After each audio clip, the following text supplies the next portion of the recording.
They say there is a valley at the edge of the Himalayas where time refuses to win. Here, men and women reach 90, 100, even 120, and they do not look old. Their faces bear the weather of mountains, but not the decay of age. Their hearts remain strong. Their steps remain light. And the world has been asking the same question for nearly a century: how medical records, colonial diaries, and local legends whisper about a people who rarely know cancer, heart disease, or exhaustion. Yet the deeper mystery is not their years. It is the strange sense that they live outside the rhythm that is killing the rest of us. What did they keep that the modern world forgot? Was this wisdom, genetics, faith, or something older hidden in plain sight? Tonight we enter Hunza. And to understand their secret, we begin at the very beginning. The Hunza Valley lies where Pakistan brushes the borders of China and Afghanistan, suspended between glaciers and sky. Terraces carve green lines into stone. Meltwater feeds orchards that seem impossible. For centuries, life here has been a constant negotiation with danger, avalanches, isolation, famine.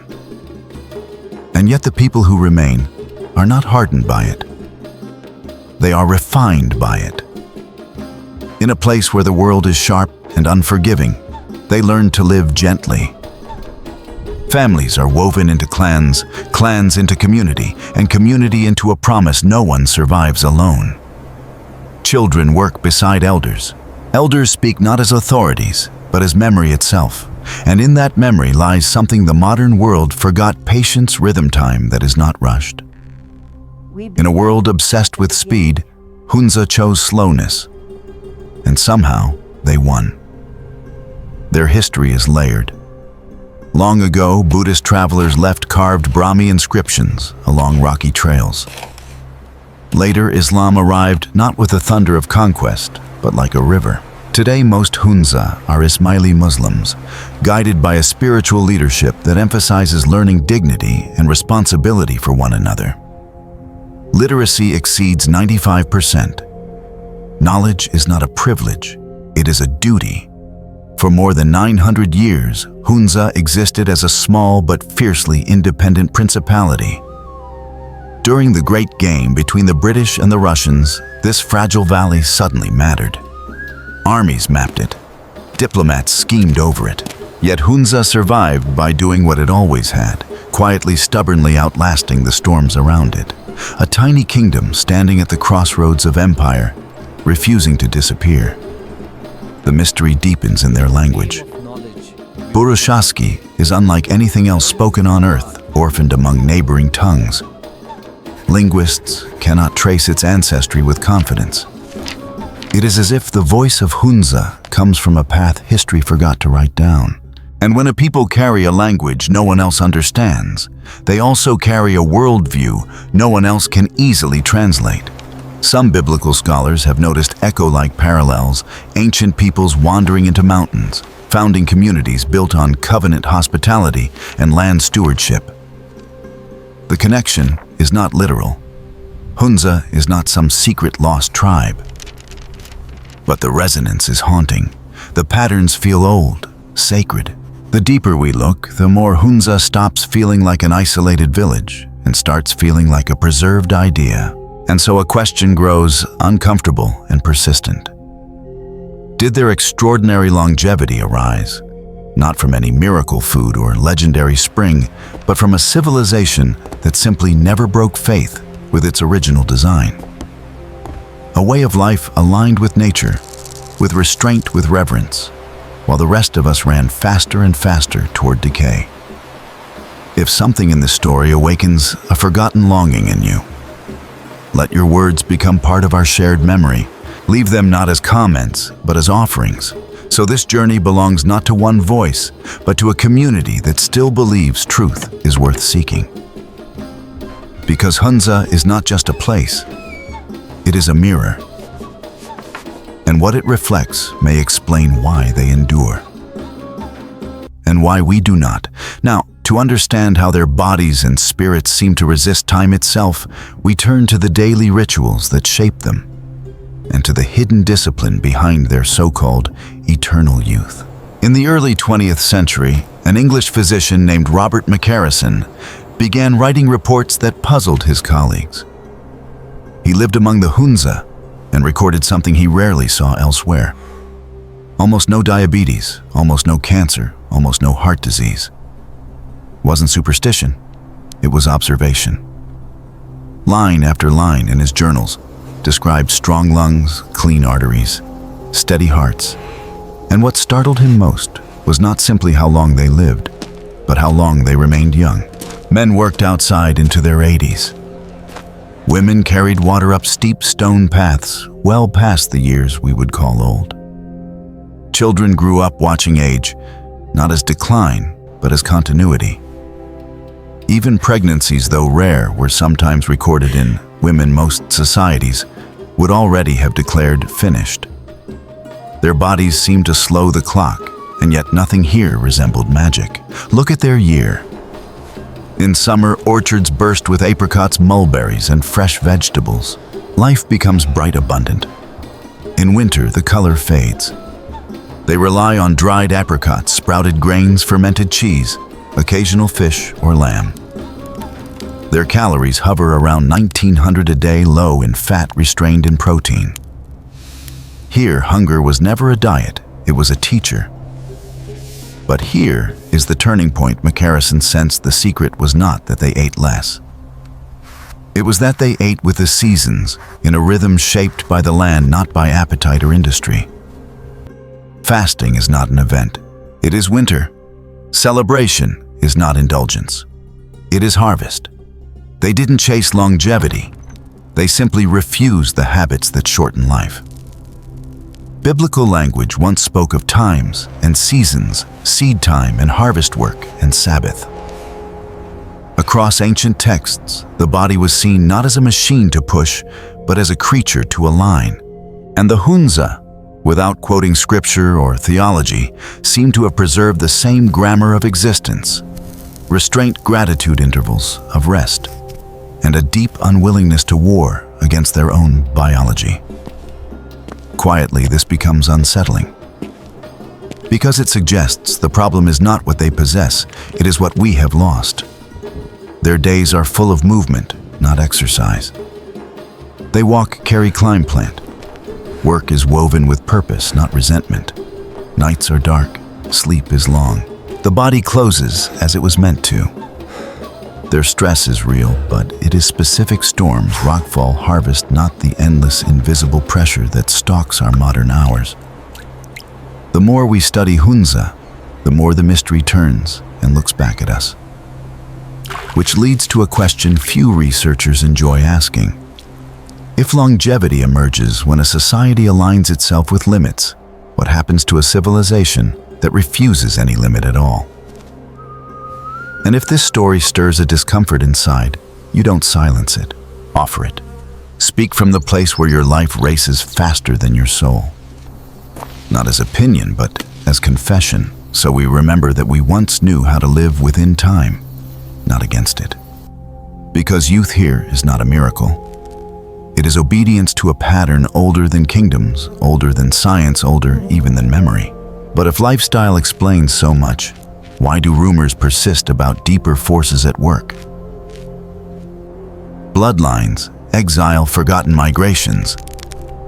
To answer that, we must follow the Hunza story beyond the valley into history's shadows, and the world that came looking for them.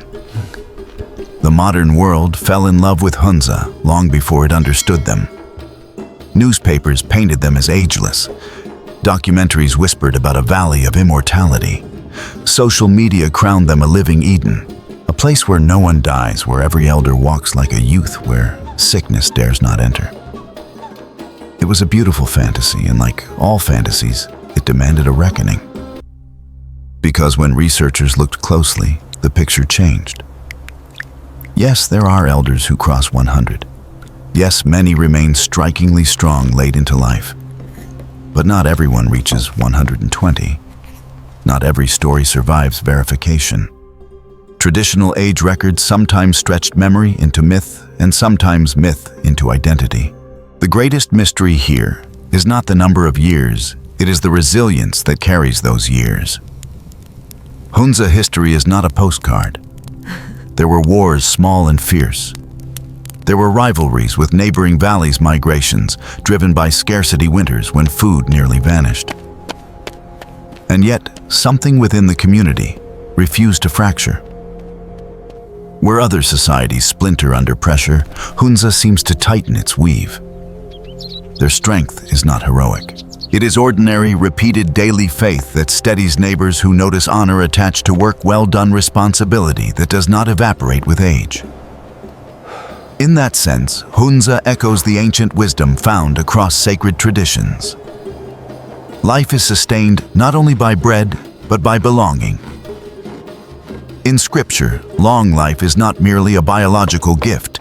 It is often described as the fruit of justice, stewardship, and peace with one's neighbor. And in Hunza, those ideas do not live in books.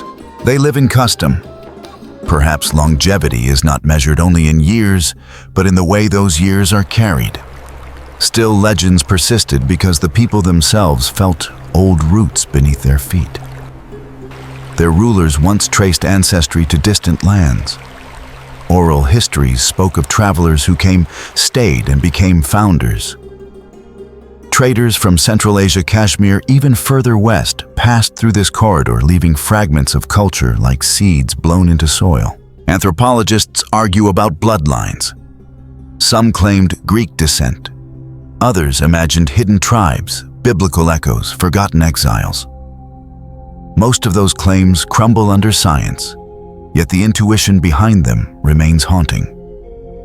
Hunza feels ancient, not because of who they descend from, but because of what they preserved. Longevity, strength, stability, none of it appears mystical. It flows instead from something unglamorous, a community that refuses to abandon covenant. Rituals shared, meals shared, burdens shared, knowledge shared. When a society keeps faith with itself, the body seems to remember how to endure. The miracle is not that Hunza escaped mortality, it is that they resisted fragmentation.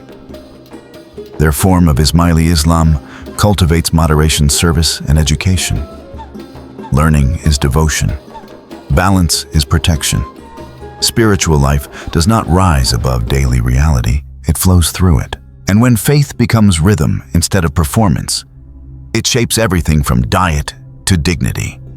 If you have ever known someone who grew old but never grew hard, someone whose presence felt like shelter, tell that story so we can gather portraits the years cannot erase. Because the truth is more compelling than the myth. Hunza is not immortal. Hunza is faithful to a pattern, and faithfulness over time begins to look like youth. But if culture explains so much, why did outsiders fixate on hidden bloodlines and secret ancestry? What did they hope to find? And what did they fear discovering when they traced Hunza back into the long corridors of history? To answer that, we must step beyond rumor and walk into the contested ground where legend meets evidence, and where empires began to take notice. Across the great faith traditions, Jewish, Christian, and Islamic, the human story carries a recurring instruction. Live, simply give thanks, honor rest, refuse excess. The Torah teaches a Sabbath so the land and the people may breathe. The Gospels warn that life does not consist in the abundance of possessions. The Quran calls the faithful to moderation, to humility, to the remembrance of God in ordinary days. These are not rules of restriction. They are boundaries that protect the soul from burning itself out. Without intending to become a model for anyone, Hunza lives inside this rhythm almost instinctively. What religion prescribes in texts, Hunza practices in habits. Their meals are restrained, shared, seasonal. Their work is purposeful, neither frantic nor idle. Elders remain woven into family life. Children grow up witnessing care, not competition as the highest virtue. Their world presses them close to the soil, the sky, the seasons. They are not separate from creation. They are participants within it. In every tradition, there is a warning that when humans sever themselves from creation, something fractures inside them. Scripture describes it as exile. Modern science calls it stress-inflammation disease. 2 languages, 1 truth. When life is placed back in order, the body remembers what healing feels like. Medical research today confirms connections ancient people already suspected. Chronic overconsumption burdens every organ. Constant stress corrodes the heart. Sleep disrupted by artificial light rewrites the brain's rhythms. Isolation injures health as surely as hunger. Yet, Hunza lives largely opposite this pattern. Connection buffers anxiety. Labor replaces sedentariness. Darkness returns at night. Celebration is seasonal, not constant. And so, the theological question becomes impossible to avoid. Is longevity here a reward or a consequence? Not a miracle bestowed from outside, but the natural fruit of a life lived within God's intended limits. The Bible often describes blessing not as sudden magic, but as alignment. The Quran speaks of balance, the middle path. The early Christian monks fled to deserts, not to escape the world, but to rediscover a life unbroken by noise. Hunza did not choose the desert, but they inherited its wisdom. Less can be enough, and enough can be holy. The secret was never a fountain of youth. It was a covenant with restraint. There is, of course, no perfection here. Illness still visits. Death remains. Hunza is not paradise. It is simply unhurried. But in a century where our machines accelerate faster than our hearts can adapt, even unhurriedness feels miraculous. Their longevity does not accuse us, it invites us. It whispers that the way forward may actually be a return, not to mountains or isolation, but to a life where gratitude interrupts desire, where rest is honored, where community becomes medicine, and where the body is treated as a gift, entrusted, not a resource exhausted. If we change the rhythm, would time stop feeling like an enemy? There is no Hunza elixir. There is only a pattern humanity once understood and slowly forgot, a pattern that still hums beneath creation like a steady drum. When life matches that drum, health becomes less mysterious. When it doesn't, no technology fully compensates. So the question is no longer, why do the Hunza live long? The question becomes, what would happen if we lived in rhythm again? Because as the valley quietly reminds us, the body remembers, and sometimes the path to healing is not discovering something new, but recovering something sacred we left behind. In the end, the Hunza story was never about escaping mortality. It was about remembering a way of life where time is not an enemy, where limits become protection, and where community, gratitude, and restraint quietly reshape the body from within. They did not chase longevity.